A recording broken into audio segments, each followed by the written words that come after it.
And sports and filmmaking, they go very well together. And the host of the next panel, he's a sportsman. He ran with a team from LA to San Francisco.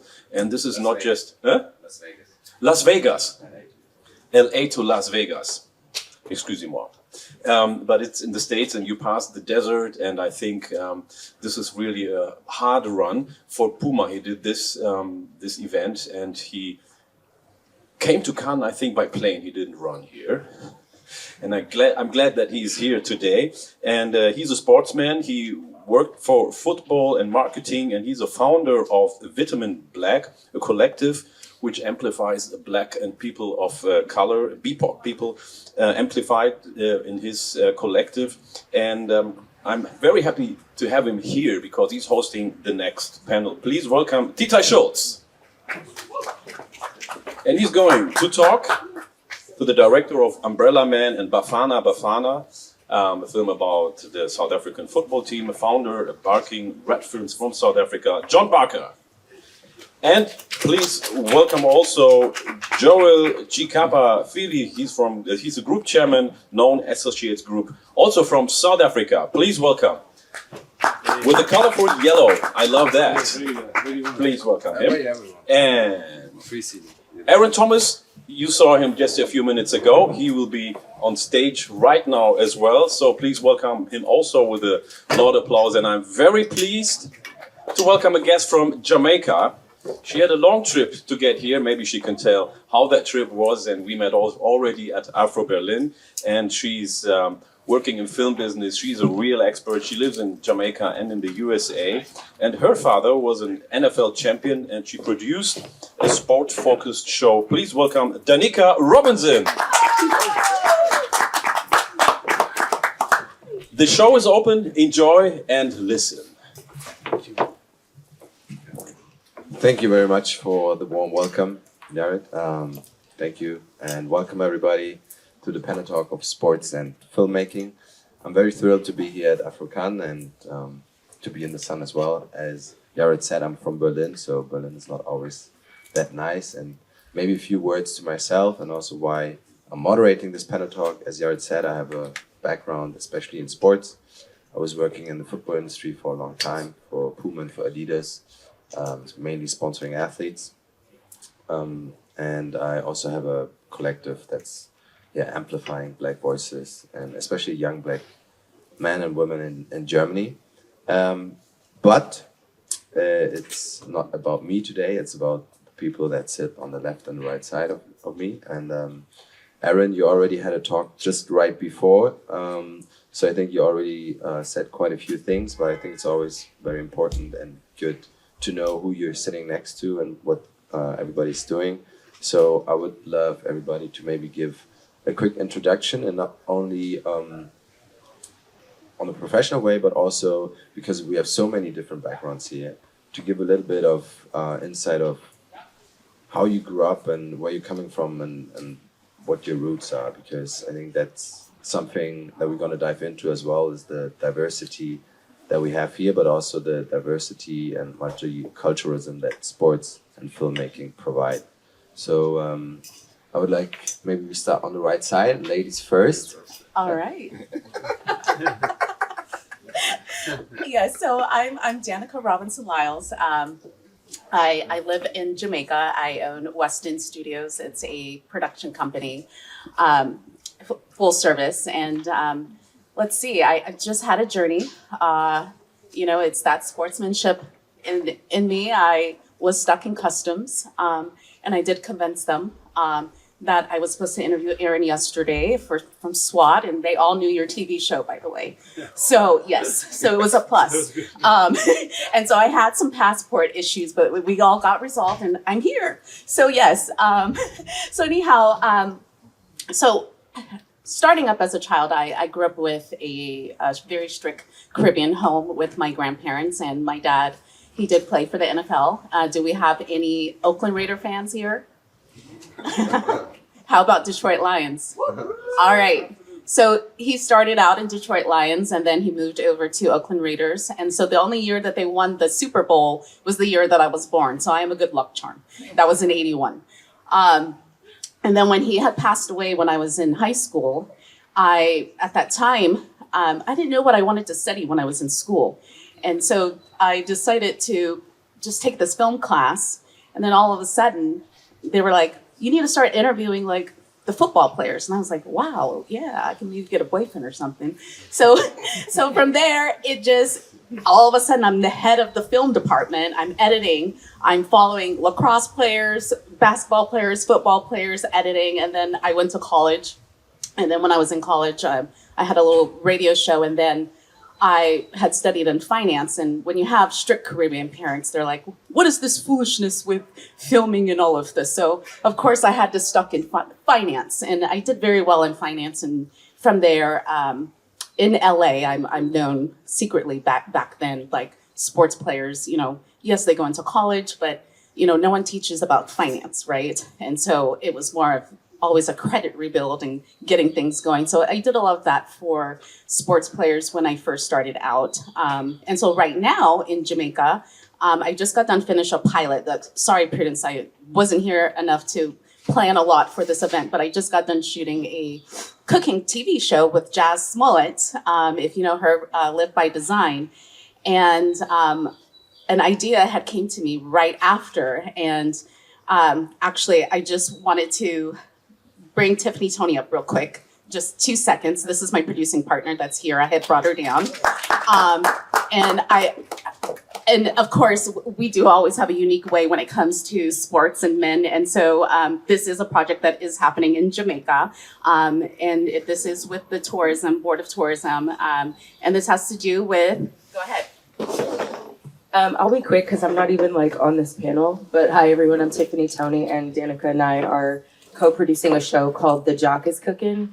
And we basically, we're taking athletes out of their element from the court to the kitchen and putting them in this cooking competition. And the winner receives a cash prize that they can use to donate a portion to charity. So it's really a way of getting athletes out of their element and connecting them to community in a way that we haven't seen before. So that's it. Thank you. Yes, so I'll move on. I know that was a long introduction. But yes, thank you so much for having me. That's good. That's good. That's interesting, actually. I'm going to work on my intro now. And you just finished the show? Like... So that pilot is with Jazz Smollett. So she has a cooking TV show right now with her brother, Live by Design. And so this is where we actually, in this case, in our scenario with The Jock is Cooking, this is where we're actually going into the kitchens with celebrity chefs. We're going to the Royal Ten's kitchen. We're going to Usain Bolt's restaurant. And we also have the new Hotel and a Grill, which we are opening and launching a new casino for the first time on the island the end of this year. And this is actually, we're going to be filming that event as well. It's a poker tournament. I really love poker, by the way. And so so The Jock is Cooking, that's actually going to be launching next year. So we're just like doing just the pilot right now, but then the series will start next year. So you're basically back to the roots with like athletes? Yes. Kind of like you in Yes. high school? Yes. I mean, I did run track now. I still run fast. So I still got it. Maybe we put it to the test later. Let's do it. I'm down. Okay, thank you for the introduction. Very Thank you. interesting, and I'm looking forward to dive into it a little bit more later. Maybe let's move on to our next panelist, Joel. Very happy to have you here. Thank you, pleasure. My name is Joel Chikapa Phiri. I was born in Malawi. I grew up in Zimbabwe, and I've been in the film business since I was 16. I was an actor. I've had probably a colorful, privileged career. I've had really good mentors. My first film I think I worked on was a film called The Power of One. It was directed by John Alverson. Sorry, hello? Oh, sorry. So the first film I worked on was The Power of One, directed by John Alverson, who was one of my mentors, and he took me from there, and I moved to London, lived in London for 5 years. I worked from the floor. I was the first assistant director to work at Pinewood Studios in the 80s. And I produced with a few of us, we produced the first independent black feature film in the UK in 1992 called Welcome to the Terror, which was made in a very special way because I was working on a lot of international movies, and what I'll do is I'd go and talk to the people and I'd say, okay, don't wrap the set, and we'll go back and say, we'll repaint it and we'll come and shoot our movie. So we'll take all the, because I was the first AD, so I'll take everybody out and I'll go back and say, guys, let's remake the movie and bring everybody else in. I remember going to in Whitechapel, going to this, myself and Simon Onura, who was my partner, walking into this place and then saying to the guy, please, we want to come and shoot here. It's in a warehouse. We're going to pay you £1,000 to do it. And then the guy said, okay. We said, can we just plug into your electricity as well? Because we don't have a generator. Then he says, fine. Then the next thing, we got in this little parlor. The next thing you see is we walk in with he sees all the trucks, the lighting trucks and all the thing. And the guy tried to kick us out, but we'd already signed the deal. Long story short, so we have a company. My wife and I have a company called the Non-Associated Group, which is it's a studio. It's an integrated company. We own a company called Moonlighting, which is the biggest service company in South Africa. We did Woman King, Beast, Mission Impossible that you guys saw here with Tom Cruise. We're doing Children of Blood and Bone now with Gina Blythewood. And so we do all the big American movies. We make a lot of South African films as well. We've made all John Barker's films. I'm releasing a film in the US now, the first African film to go out in 100 cinemas. If you see Variety today, we just announced it. So we're going theatrical in the US, 19th of September. If you're in US, come, I'll invite you to the premiere. Yeah, we have our own fund. We're building studios in South Africa. We're doing a lot of exciting things. And part of it is we made Bafana the Boys, which is the series that John also produced. That's many things. Wow, impressive. And maybe a quick one, like there's so many different and interesting things. Is there something that you have like a focus on right now? Is that even possible with so many things going on at the same time?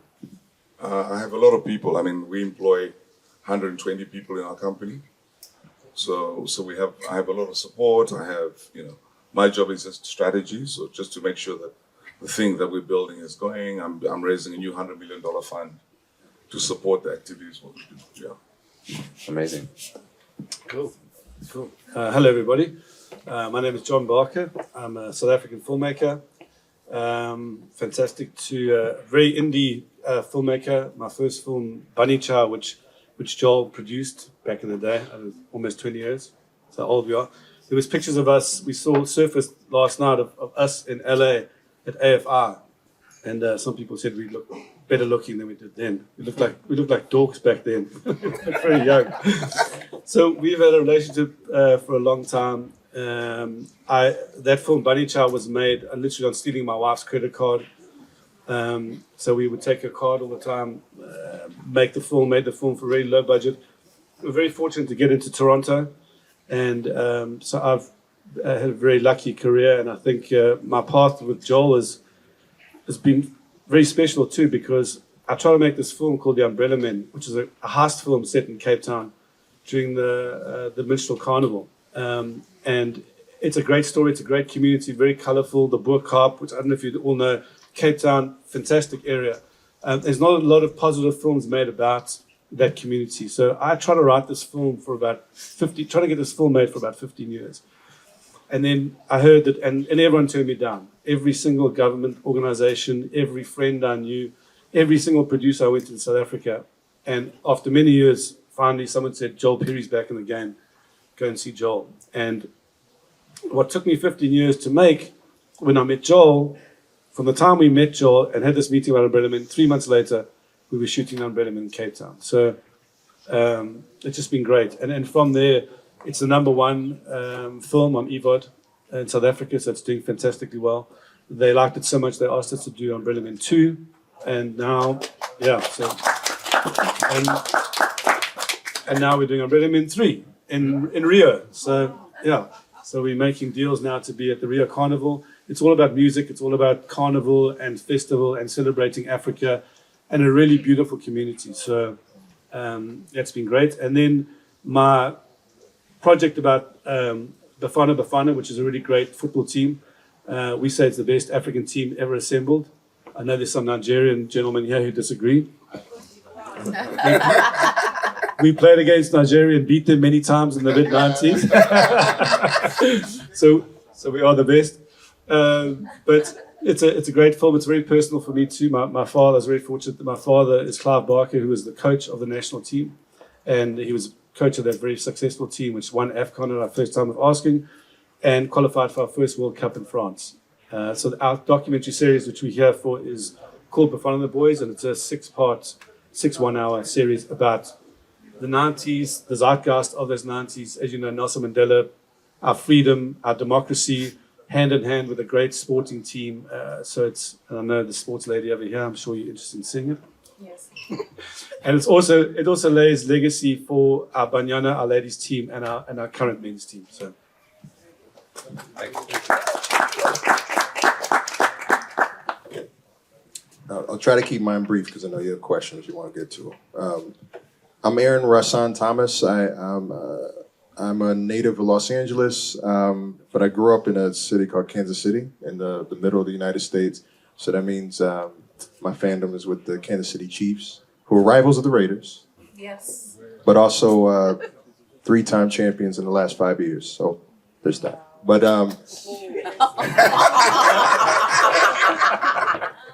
We're going to talk later.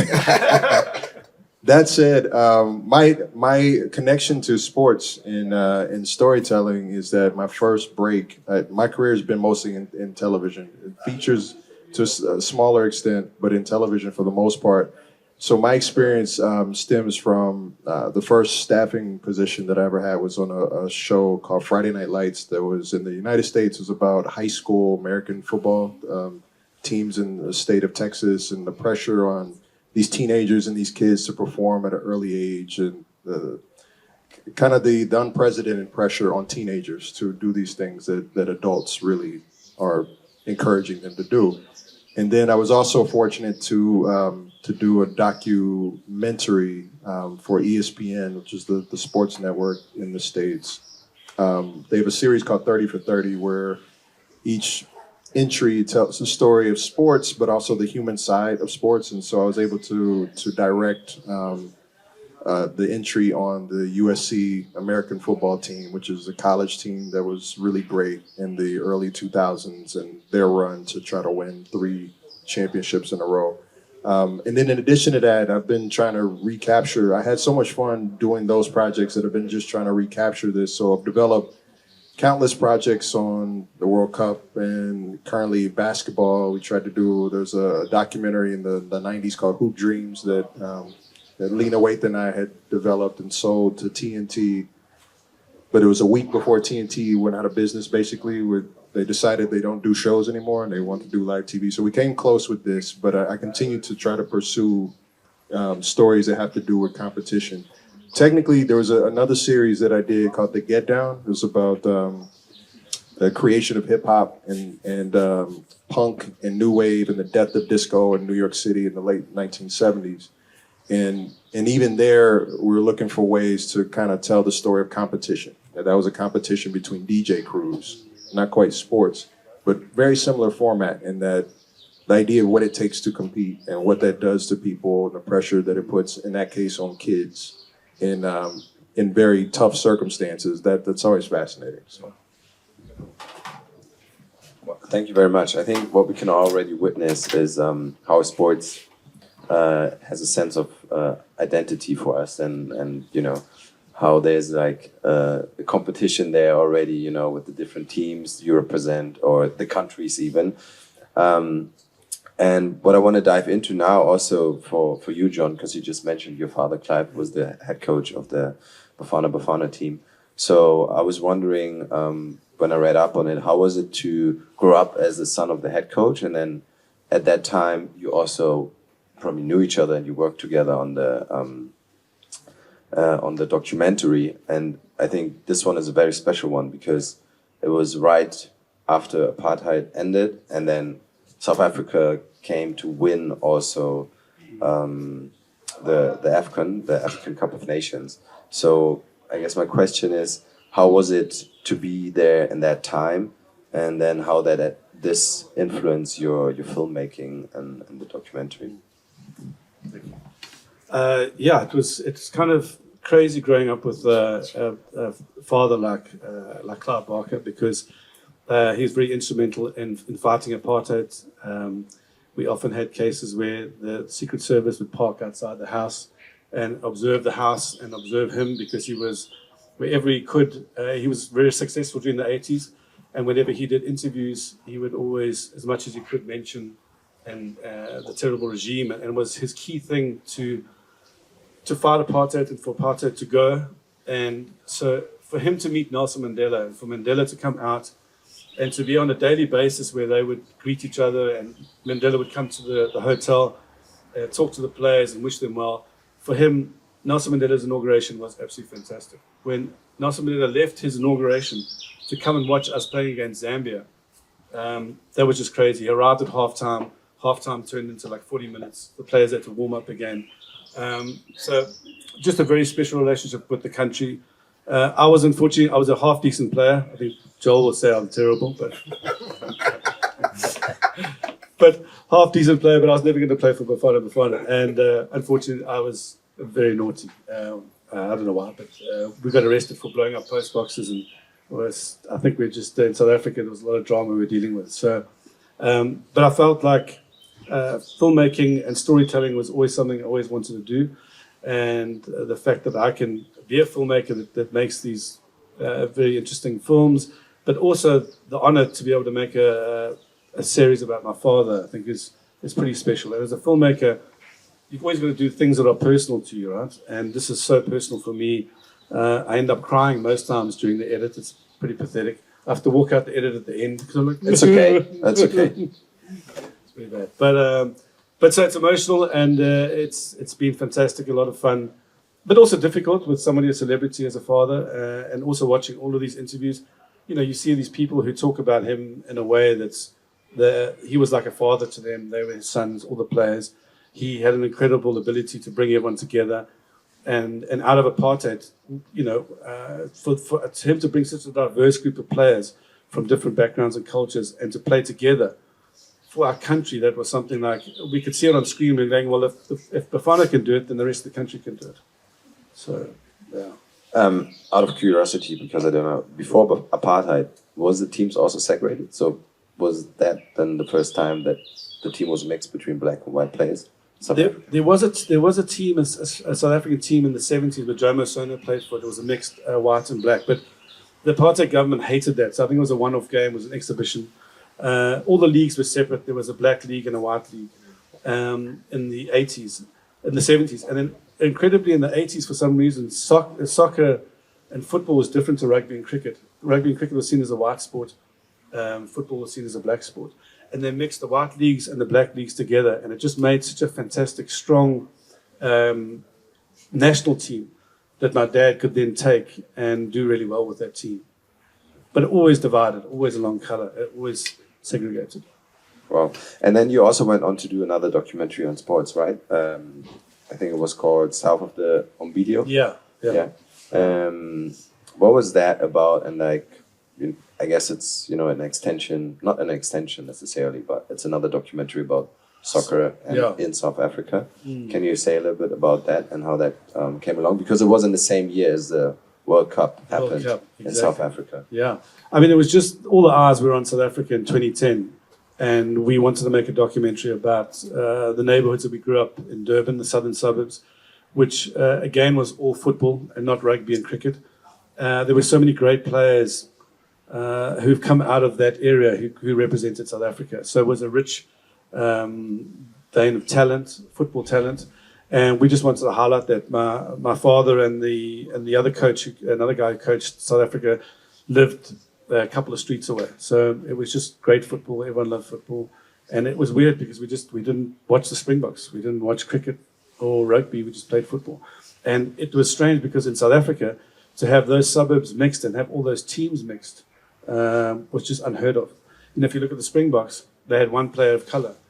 The year later, in '96, you look at the Bafana team and it's a great representation of diverse cultures. Just for clarification, Springboks is the rugby team. Yes, right? Springboks is a rugby team, Bafana football team. But football, for some reason, was integrated. And that's why it's so exciting to represent how beautiful that was in our country during all that drama. So it's a celebration of freedom, a celebration of a great team. Yeah. Thank you. And Joel, I think you have a strong connection, right? Because you not only produced, produced all of his films, both of these films, but I think the I produced the best ones. Yeah. best ones. Yeah, maybe you can. I guess the motivation there is clear because it's a strong message, but maybe you can say a little bit about your involvement and how that came across from your perspective as from producer side. Well, we love football. I mean, obviously, John supports the wrong team. He's a Spurs supporter. What's your team? Liverpool, and we just won the league. So. And I go to Anfield all the time. So, but no, I think it's just. I mean, for us, we have a relationship. What we try and do is we try and nurture filmmakers. So we say, you know, if you make a film for you, it's a journey. It's hard making movies. So we want to say if we go on a journey, we make a film. We want to try and make sure that we do the next one and the next one, and we plan long term for that's how we try and support the filmmakers that we work with. And I think, like, Ponga, filmmaking is hard. It's difficult. We're also trying to regularize the business so that people can get mortgages. They can get, you can get married as a filmmaker and have, send your kids to private school, and so just living a normal life. So we try and structure things in such a way that we support the filmmakers too, and that's what we've done with John. So yeah. And you were there at the time, I guess, as well, in 1996. Yeah, I think the whole thing was. I always think it looks like it was rigged. South Africa got free in '94, '95. That was my thought, actually, to be honest. I think the whole thing was like, so '95, the rugby team wins the World Cup. '96, the soccer team wins the World Cup, the African Cup of Nations. So it was like, I don't know, it was just the energy of being there and being, because I remember classically, like my wife was my partner and the producer, produced a series called My Beautiful Game, which was she followed all the soccer teams all around Africa before the World Cup 2010. So, yeah, I think sports and especially soccer, it's the biggest sport. We had a meeting last week where we were talking to a big sponsor. I want to mention who they are. So I want them. I don't want to sell them until they paid us the money.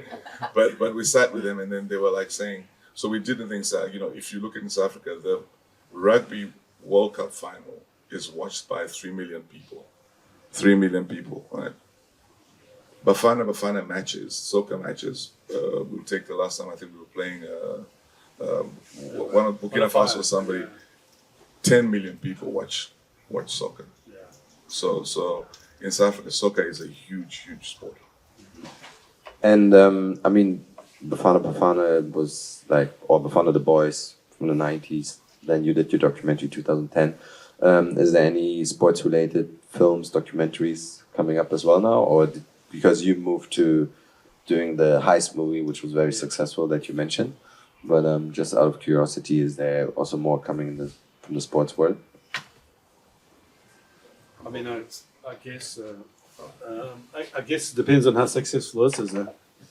If this bombs, I don't know if we can do anymore. But I mean, you're talking about from our side. Yeah. It's been difficult because we've written a lot of fictional films, and doing unscripted is quite a challenge because of the archive, hugely expensive archive, which we weren't aware of how much the FIFA etc. charges for the football that we own. It's crazy to think that there's a shot of my dad flying around like an aeroplane, and then we've got to pay 25,000 euros for that. It's kind of weird, and because it belongs to us, it was our football. So we've lots of challenges, and I think our whole team is actually ready to do another documentary, all the KAE team, because they've just learned so much. So I don't know, it's possible. We feel that there's a great need for Bafana Bafana, that's our ladies football team. We'd love to highlight more of what they've achieved. We interviewed one of the ladies, Portia. She's the leading striker of Bafana Bafana. She scored 100 goals for our country. That's a record across Africa. There's no other player male or female, who scored that many goals. She scored 100. There's no, I know, it's amazing, right? The sad thing is, after they won their final, she got home, had to catch a taxi, had to catch 3 taxis back to Soweto to get home. I mean, that is just crazy. That's just so unfair. So we would love to do something about a women's team, and Banyana need far more respect and eyes on their achievements. So maybe it's a Banyana. Banyana the girls. Joel? Yeah, let's do a look. I think. Maybe we're onto something here. Yeah. I think also another. If you look at it, I think it's almost like history repeating itself, because currently we've got a team. The current team has just qualified for AFCON, and potentially they're going to qualify for the World Cup in Mexico, Canada, and USA. So it's almost like a certain, like we get a certain cycle, and like so I'm hoping that we repeat itself, and then the next phase we follow the current team and tell their story and their success. Yeah. Thank you. Aaron, over to you. I think you said you started one of the first. Maybe this way is better, I guess. One of the first films or series you wrote was Friday Night Lights, which was about American football. And you also just mentioned so many other projects you did around sports and football around the world. So, and I can also see you look very athletic. So you seem like a sporty person. Yes. You too. Yeah, not just Aaron. And now you transition also to writing SWAT. Is that Yes. Although it's all hand in hand, it's all connected. So I created SWAT, and SWAT was run for 8 seasons now. And in fact, our the final episode of the show aired last night. So I'm very happy and proud of what that team has done. But one of the things that I discuss, even as we work on that show on a day-to-day basis, I have a very bad habit of using sports for analogies whenever I give examples. Me too. Okay. So in across the board, all types of sports. So I tried in the SWAT room a lot of times. I would tell them I'm going to try to limit myself to one sports analogy per day. So you have to call me on it if I use another one. But when you are speaking about football and the World Cup, one of the things that we would talk about a lot, and we ended up trying to do a few episodes on it. So I have family in Ghana, so I'm a Black Stars supporter always, and I've always marveled at the idea of how strongly the continent will come together when there's so few teams in the field. If we win, there is a team who is able to advance to the final rounds. I feel like it's going to be the biggest party in the world, So something even on SWAT we would talk about a little bit is just the world scope. There's no other sport really. I think basketball may be the closest, as far as just the worldwide impact, that it has. And so these are things we would talk about even there. We have athletes now who are coming over in their later days, Messi and Beckham, and but being able to really kind of like tap into the mania. I'll tell you one quick anecdote about, and I told this in the SWAT room as well, but I remember the first time I had ever stepped foot in Accra in Ghana, the capital city. The first day I was there, it was they were playing a friendly against England, and obviously that's a complicated relationship overall.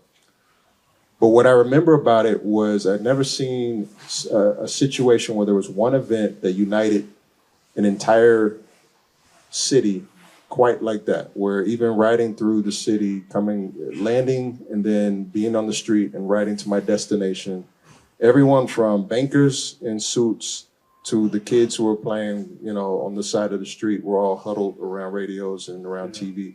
And even though I couldn't see the match, I was on the way to a destination where I could watch it. You could tell what was happening based on just listening to the city. So anytime there was a near miss, a penalty kick, anything, the entire city was responding. And they ended up winning that friendly, by the way, too, which was crazy. But just that energy is always something that in any writer's room that I've been in, that's what you're trying to capture, trying to even get a fraction of in the storytelling. How do we convey that? And even for those who are not into sports, how do you share that feeling effectively? So. Yeah, I think that's a good one to portray those big emotions that happen through sports. What's one analogy that you use in the writers' room? Sports There's analogy. a million. One of my favorites, though, I use a lot of football analogies actually, because in the writers' room, it's very much a team effort, and oftentimes where people get caught up is in trying to be the one to score. I will be the one to fix this problem. I will be the one to have the idea that will be the great idea. And oftentimes you can take certain lessons from being just as valuable just by making the right pass that might allow another person to make the right pass. And in the writer's room, the way that manifests itself is you may not have the pitch for the solution. But if you're able to pitch an idea that perhaps inspires others to think about different ideas, that eventually leads to the idea that will be the story, that initial idea, even though it may not be the greatest idea, was extremely valuable in leading us towards that destination. So what I try to tell my writers' rooms from the very beginning is we need all of the ideas. We need to hear them, even if they're not completely great ideas just yet, because you never know where a great idea may take you, or the way it may spark someone else's imagination. So be that person that's not afraid to make the pass, and you'll get the assist, So that's one of the ones that I use. Yeah. That was already two, I think. I'm sure. And it's probably 2 or 3 within that one, because it's the pass to the goal, but we'll just call it all one. Yeah. But it's also interesting that soccer also plays such a big role now in the United States, where it was so tiny in the past, and now even the analogies end up in the writer's room. Yeah, it's it's the age-old debate, right? It's the most popular sport in the world and the most influential sport in the world, and yet, when we look around and look at a lot of the athletes that we have in the U.S., I'm like, it'd be great to see what Anthony Edwards, our star basketball player, what he would look like as a striker for us. What Allen Iverson would have looked like as a striker. What Kobe Bryant would have looked like as a defender. But it's one of those things that is slowly developing, and I think the impact of the World Cup and the upcoming World Cup, I think, will be tremendous. There's a lot of opportunity for programming and stories that will come out of this, and the human stories, I think, will be very important to the next generation to see what is possible. So that's actually a good point, where I would like to see your opinion, but also yours, Danica, with the Olympic Games coming up next year in LA, I think. No, the 2028, and next year the World Cup. Is there anything from your side planned, or are you doing something around it in connected to film? So you're serious? And also same question to you afterwards. Danica may have more of an answer for me. I plan to be a spectator. I really want to go and watch. I've been able to go to friendlies. I've never been able to go to a World Cup game, but I'm hoping that Ghana can qualify. I will go and watch wherever they are. I will go and see. And then, I'm based in Los Angeles. We have games there. I think hopefully some of the larger games, and I'm excited to see. I'm excited to see the energy, and the same with the Olympics, where I ran track too growing up. So here we have it. no, but ran. That's in past tense. That's past tense. Okay. So yes, but excited to see the specifically